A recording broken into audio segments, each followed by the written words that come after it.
Une boucle de 800 mètres sur 2 mètres de large, ponctuée de 5 stations, a été aménagée à cette intention.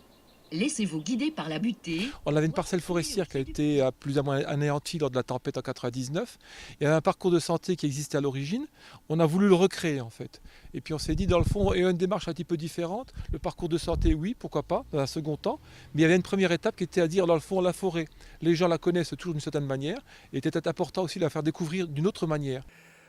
L'ambition était donc de rendre le parcours accessible à tous, y compris aux promeneurs en fauteuil. Mais pas seulement.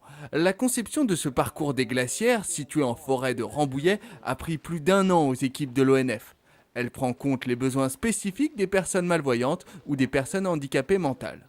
On a voulu faire des stations, utiliser ce qui existait. On est venu ici, on a fait ce parcours qui va faire un peu moins d'1 kilomètre, 980 mètres exactement. On s'est dit mais on peut faire quoi ?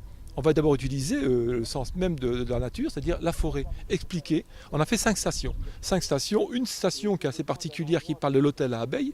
Ce fameux hôtel à abeilles qu'on a créé, que l'ONF a créé et est en train de dispatcher partout en France. Super, ah oui, c'est très bien, on a vu ça. On ne connaissait pas, on a découvert, on a vu la maison aux abeilles, tout de suite là. C'est très bien fait. Ah, c'est bien fait. Qu'est-ce que vous en pensez justement de ce parcours ? Moi, je trouve que c'est très pédagogique et je trouve qu'on devrait emmener plus souvent les petits-enfants et les enfants ici.